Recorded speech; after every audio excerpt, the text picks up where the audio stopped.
Hi, welcome to English Journey Adventures. Today's story begins with a hidden letter, a family secret, and one painful question. Listen and follow. This is the letter under my mother's bed. My name is Ava. For 16 years, I thought my family was normal. We were quiet, sometimes tired, but normal. Then I found a letter under my mother's bed. It happened on a rainy Saturday. My mother asked me to help clean her room. She was at work, and I wanted to finish before she came home. I moved a box of winter clothes. Behind it, under the bed, I saw a brown envelope. It was old, dusty, and closed with yellow tape. I know I should not read private letters. But my name was written on the envelope. Ava. One word. My heart began to beat fast.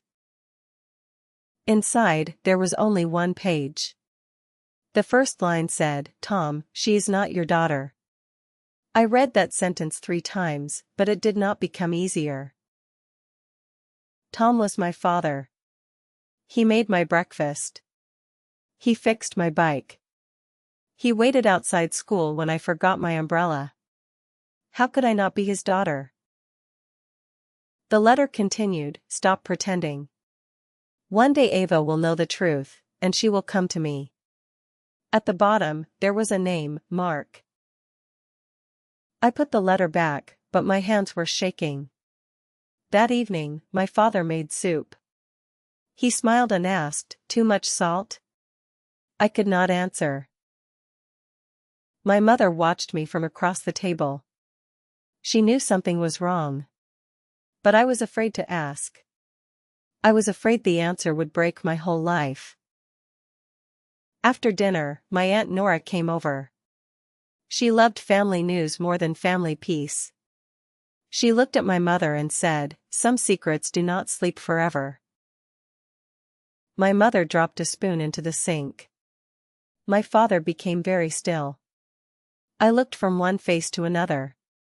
Everyone knew something except me. That night, I could not sleep. I imagined a man named Mark. Was he tall like me? Did he know my birthday? Did he leave, or was he pushed away? The next morning, I took the letter and hid it in my school bag. It felt heavy, like a stone. A secret can be only 1 page and still weigh too much. At school, my cousin Mia saw the envelope. She asked, "What is that?" I said, "Nothing." But people who love gossip do not believe in nothing. During lunch, Mia sat beside me and whispered, "My mother said your family has a secret." Then she smiled like she was giving me a gift. By the last class, 2 girls were looking at me. One said, "Is Tom really her dad?" The other said, "Maybe her mother lied for years." I wanted to disappear. I also wanted to shout. But the worst part was this: I did not know if the gossip was a lie. After school, I went to the small library near our street. I sat between 2 shelves and read the letter again. This time, I noticed more words. Mark wrote, "You cannot erase me with papers." Papers? What papers? I searched the envelope again and found a second page folded very small. The second page was a copy of an adoption form. My father's name was there. My mother's name was there. My name was there too. My eyes filled with tears. Adoption. The word looked cold on the paper. I thought, they chose a story for me, but they did not let me choose the truth. When I got home, my mother was waiting in the living room. She saw the envelope in my hand and slowly sat down. Her face became pale. I asked, "Is Dad my real father?" The word real hurt as soon as I said it. My mother closed her eyes. My father stood in the doorway. No one spoke for a moment. Then my mother said, "Tom is your father." I held up the letter and said, "That is not what this says." My father looked down at his hands. I had seen those hands repair doors, cook rice, and hold mine when I was sick. Suddenly, they looked small and nervous. My mother said, "Mark was the man who helped bring you into the world. But he did not stay to raise you." Her voice was soft, but every word landed hard. She told me Mark left before I was born. He came back when I was 3, not because he missed me, but because he wanted money and control. My father, Tom, had already been there for every fever, every bottle, every first step. He wanted to adopt me so no one could take me away. I looked at him and asked, "Did you know I was not yours?" He answered, "I knew you were not mine by blood. I also knew you were mine by love." That sentence made me angry and sad at the same time. I wanted it to be beautiful, but I also wanted 16 years of truth back. I asked my mother, "Why did you hide the letter?" She touched the envelope like it was a wound. "Because I was afraid," she said. "Afraid of what?" I asked. She said, "Afraid you would look for Mark and think his leaving was your fault. Afraid you would think Tom was less than a father." My father finally spoke. "I was afraid too," he said. "I thought one day you would read that letter and see me as a stranger." I wanted to say, "You should have told me." But when I saw his eyes, the words came out smaller. "You are not a stranger," I said. He looked at me like he had been holding his breath for years.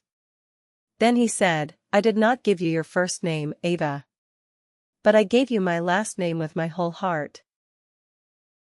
I cried then. Not loudly. Just enough for the room to change.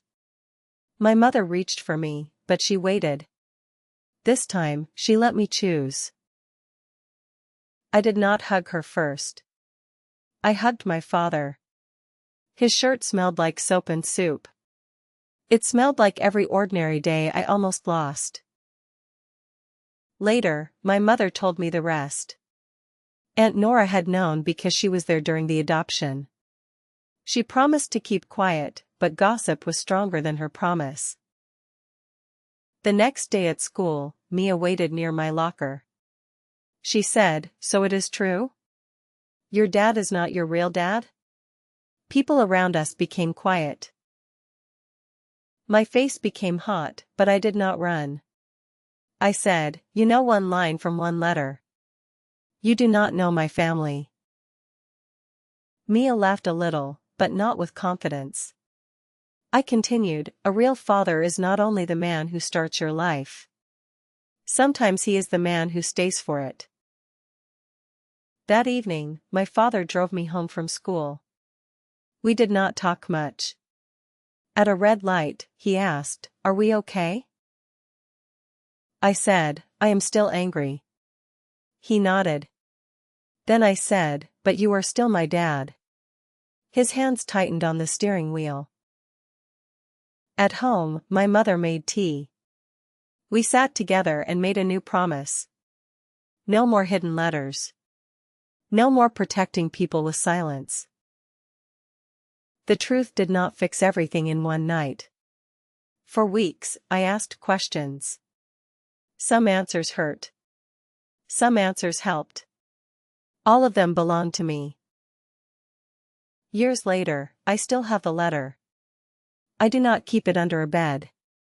I keep it in a box with family photos, because it is part of the story. When I look at the old letter now, I do not hear Mark's threat first. I hear my father's answer, "Love can choose, and love can stay." People love secrets because secrets sound exciting. But a secret is not the whole truth. Sometimes it is only the door. You still have to walk inside. So yes, my mother hid a letter under her bed. But the biggest secret was not that Tom was not my father by blood.